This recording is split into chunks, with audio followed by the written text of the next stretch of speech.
खिलाफत क्या है? खिलाफत के बारे में जो जितना कुछ मैंने स्टडी किया है उसके बारे में आपको बताता हूँ कुछ।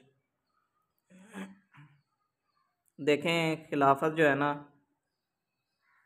खिलाफत एक मामूली चीज़ नहीं है।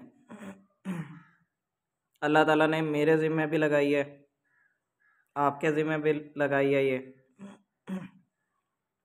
और जितने भी मुसलमान हैं ना, जितने भी बंदे मोमिन हैं, उन सब के ज़िम्मे ये ड्यूटी लगाई है कि वो अल्लाह के दीन को कायम करें। नमाज तो देखें, आप अमेरिका में भी पढ़ सकते हैं, यूरोप में भी पढ़ सकते हैं, बल्कि वहाँ तो यहाँ से अच्छा हाल है, अदल व इंसाफ भी है वहाँ पर। रोज़े वहाँ पर भी रख सकते हैं और हर तरह के नेकी के काम वहाँ पर भी आप कर सकते हैं। लेकिन वहाँ पर जो है ना, और यहाँ पर भी बिल्कुल वैसा हम काम कर रहे हैं, लेकिन फ़र्क तो इन दोनों मुल्कों में कोई भी नहीं ना, यूरोप में भी और पाकिस्तान में भी या बाकी मुसलमान ममालिक में भी। खिलाफत जो होती है ना, वो असल में नाम है कि जहाँ पर अल्लाह ताला की हुकूमत कायम की जाए, जहाँ पर कुरान और सुन्नत के मुताबिक चीज़ें इम्प्लीमेंट की जाएं, जहाँ पर कुरान के मुताबिक फ़ैसले किए जाएं, जहाँ पर अल्लाह का निज़ाम हो, जहाँ पर अल्लाह ताला के अहकामात कुरान मजीद के मुताबिक सज़ाएँ दी जाएं, जहाँ पर अदल का निज़ाम इस्लाम के मुताबिक हो। और खिलाफत के लीडर की क्वालिटीज़ मैं बता दूँ आपको। और ये खिलाफत जो है कायम करना हर मुसलमान के ज़िम्मे भी है, और अल्लाह ताला ने कहा कि मैं तुम्हें लाज़मन खिलाफत दूंगा कि अगर तुम मोमिन होगे। तो और अल्लाह ताला ने यह भी कहा कि लाज़मन हम तुम्हें सरबुलंदी देंगे दुनिया पर, अगर तुम मोमिन होगे। तो हम तो सरबुलंद नहीं हैं, तो मतलब हम मोमिन नहीं हैं। तो अपने अंदर तो पहले ईमान पैदा करना है, ठीक है। ईमान जब पैदा हो जाएगा तो इंशाअल्लाह अल्लाह ताला दुनिया में हमें सरबराही भी देंगे। और ये एक बहुत बड़ा बोझ है हर मुसलमान पर, जब वो कलमा तौहीद पढ़ लेता है ना, तो उसके बाद ये उसके ऊपर एक ज़िम्मेदारी आ जाती है कि वो अल्लाह ताला के निज़ाम लाने का वो पाबंद हो गया। ये एक उसके ऊपर एक बहुत बड़ा क्या कहते हैं, बहुत ही बड़ा कर्ज़ है अल्लाह का, जो उसने अदा करना है। ये अल्लाह ताला के निज़ाम को लाने के लिए उसने सारी ज़िंदगी अपनी वक्फ़ करनी है फिर। और जो खिलाफत के लिए जो लीडर होगा ना, यकीन माने जितनी बड़ी उसकी हुकूमत होगी ना, तो जब तक उसकी खिलाफत के अंडर जितने भी लोग हैं वो 2 वक्त की रोटी नहीं ना खाएंगे, तो वो खलीफा भी 2 वक्त की रोटी नहीं खा सकता। जिनके पास पहनने के लिए 2 जोड़े नहीं ना होंगे, तो खलीफा भी 2 जोड़े नहीं अपने पास रख सकता है। इतना बड़ा ये बोझ हो जाएगा उस शख्स पर। और कोई भी शख्स जो होगा ना, वो बंदा मोमिन वो खिलाफत लेना पसंद नहीं करेगा, और वो तो इससे पीछे हटेगा। ज़ाहिरी बात है, कौन इतना बड़ा बोझ अपने ऊपर ले, कौन इतनी बड़ी ज़िम्मेदारी ले कि उसको खाने को जब तक के पूरी खिलाफत के अंडर जो है कोई भी शख्स भूखा है या कपड़े नहीं हैं या उसके पास घर नहीं है, तो वो एक खलीफा के ऊपर एक बहुत बड़ा बोझ बन गया। ये उसकी ज़िम्मेदारी बन जाएगी कि अल्लाह का निज़ाम लाना है उसने, ठीक है। और जब तक के सब लोगों का रहन सहन अच्छा नहीं हो सकता, तो वो भी अपना रहन सहन भी अच्छा नहीं कर सकता। और वो उस मिनिमम क्राइटेरिया पर रह सकता है जिस जिस क्राइटेरिया पर कोई एक गरीब रह रहा होगा उसकी पूरी रियासत के अंडर। और तमाम कानून, तमाम फ़ैसले अल्लाह की किताब से लिए जाएंगे, तमाम सज़ाएँ भी अल्लाह ताला की किताब के मुताबिक दी जाएंगी, तमाम के तमाम काम भी अल्लाह ताला की किताब के मुताबिक ही होंगे। ये है खिलाफत। और खिलाफत कोई छोटा मोटा काम नहीं है। खिलाफत जो है ये कायम करना अल्लाह ताला ने हर इंसान के ज़िम्मे ये ड्यूटी लगाई है कि वो पावर गेन करे। पावर गेन करने के बाद वो अल्लाह ताला के निज़ाम को लाने की पूरी जद्दोजहद करे और कोशिश करे। अगर हम नहीं कर सकते तो हमारा काम है सिर्फ कोशिश करना, बाकी रिज़ल्ट क्या आएगा वो अल्लाह ताला को बेहतर पता है। हमारा काम है बस किए जाना, मेहनत किए जाना और आंखें बंद कर लेना कि रिज़ल्ट आता है नहीं आता। बस मेहनत किए जाओ और ये ना सोचो कि शोहरत, दौलत, पैसा वगैरह इस चीज़ से पीछे हट जाओ, क्योंकि नबी अलैहिस्सलाम ने फरमाया कि 3 लोग सबसे पहले जहन्नुम में जाएंगे।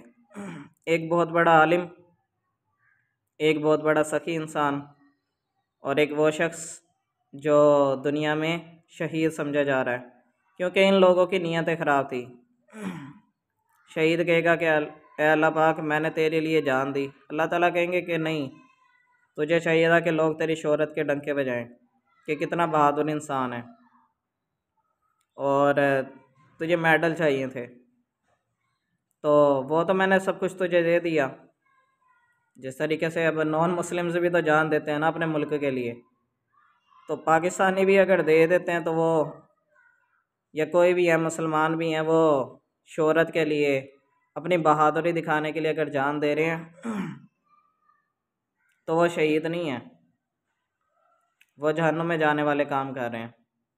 उनका मकसद रज़ा इलाही नहीं था, उनका मकसद जो था वो लोगों को अपनी बहादुरी दिखाना था, तो वो जहन्नुम में चले जाएंगे। नीयत क्योंकि उनकी ख़राब थी।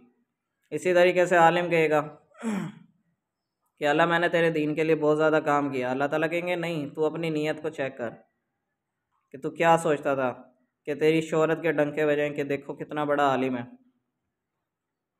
ठीक है, कितने इसने दीन को फैलाया है, कितना इसने ये काम किया है, तो वो सब कुछ मैंने दुनिया में तुझे शोहरत दे दी, अब मेरे पास क्या लेने आया है? वो सब कुछ तो मैंने दुनिया में दे दिया, वो भी जहन्नुम में चला जाएगा। इसी तरीके से सखी का भी यही हाल होगा।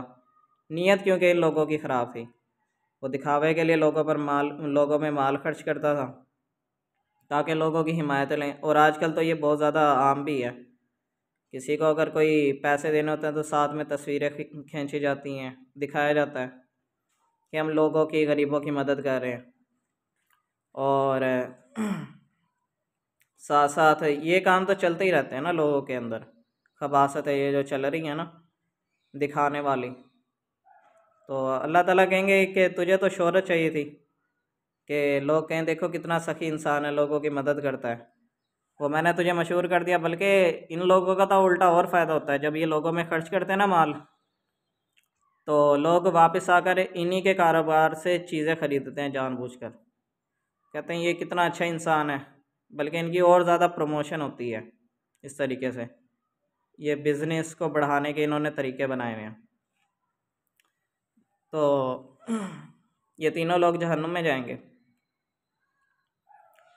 तो खिलाफत कोई आम खेल नहीं है, लेकिन यह हर शख्स पर एक ज़िम्मेदारी है, और हर शख्स पर एक कर्ज़ भी है, और हर शख्स पर एक बोझ भी है। जिस शख्स ने कलमा पढ़ा हुआ है ना, चाहे वो किसी भी फ़िरके का है ना, अल्लाह ताला ने उसके ज़िम्मे जो है ये ज़िम्मेदारी डाल दी है कि तू अल्लाह का निज़ाम ला और कम से कम पर सर्वाइव कर। जो उसकी खिलाफत के अंडर सबसे गरीब शख्स होगा उसके मुताबिक उसको ज़िंदगी गुजारनी पड़ेगी, उस खलीफा को, उस लीडर को। अगर उसके पास पहनने के लिए 10 जोड़े हैं, सबसे एक रियासत के अंडर जो शख्स है ना, जो उसकी रियासत के अंदर रहता है, तो उसके पास 10 लिबास हैं पहनने को और 3 वक्त का खाना खाता है, तभी जो खलीफा होगा वो भी 3 वक्त का खाना खा सकेगा और 10 जोड़े रख सकेगा। अगर कोई इससे कम वाला भी शख्स है तो खलीफा जो है उसके पास करोड़ों रुपए भी होंगे ना, वो अय्याशी नहीं कर सकता, उसकी जो है अय्याशियाँ ख़त्म हो जाएंगी सारी की सारी। तो ये जो खिलाफत है ये कोई आम खेल नहीं है, और कोई भी शख्स इसको लेना पसंद नहीं करेगा सिवाय कोई दुनिया परस्त के। और एक हदीस में इसी से रिलेटेड बात बताई भी गई है कि जो खिलाफत का जो जितना ज़्यादा तलबगार शख्स होगा ना, या जिसकी नीयत जितनी ज़्यादा होगी, वो खिलाफत का अहल नहीं होगा। खिलाफत से तो जो बंदा मोमिन होगा वो तो बचने की कोशिश करेगा, बल्कि लोग उसको ख़ुद खलीफा बनाएंगे। लेकिन इसके अलावा जब तक कोई ये खिलाफत का कॉन्सेप्ट नहीं है, नेक लोग नहीं है, कोई बंदे के दिलों में बात नहीं है ये, लेकिन हर एक इंसान के ज़िम्मे अल्लाह ताला ने एक बोझ डाला हुआ है कि तुम ज़मीन पर मेरा अदल का निज़ाम, मेरा कानून लेकर आओ और मेरी शरीयत के मुताबिक फ़ैसले करो और मेरी किताब के मुताबिक अपनी ज़िंदगी गुजारो। वरना फिर कामयाबी का जिस हम कामयाबी का सोच रहे हैं ना, तो वो हमें कामयाबी नहीं मिलेगी।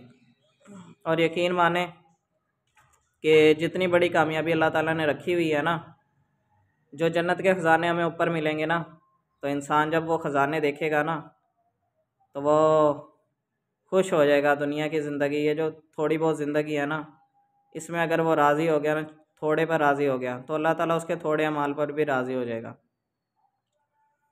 तो काम किए जाओ, डिसहार्ट ना हो, क्योंकि मायूसी कुफर है। बस आपका काम है कि आपने अल्लाह ताला के दीन के लिए अपनी लाइफ को वक्फ कर देना है। ठीक है, अपनी पूरी कोशिश करनी है, अपनी पूरी जद्दोजहद करनी है उसका निज़ाम लाने की। और लोगों को, चाहे सारी दुनिया जो है बुरे काम कर रही है ना, आपने लेकिन बुरा काम नहीं करना है। अगर 1 करोड़ लोग भी बुरा काम कर रहे हैं ना, आपने अच्छा काम ही करना है। चाहे सारी दुनिया बुरे कामों में मुलविस है, तो बुराई फिर भी बुराई रहेगी और नेकी फिर भी नेकी रहेगी। तो नेकी जो है कभी भी बुराई से मिल नहीं सकती, जो मर्ज़ी हो जाए। तो लोगों के अंदर से गुर्बत का ख़ात्मा करने की कोशिश करो, लोगों का सहारा बनो और बेवाओं की, गरीबों की, मस्कीनों की, यतीमों की, सब की मदद करो। ये हमारे ज़िम्मे अल्लाह ताला ने ड्यूटी लगाई है।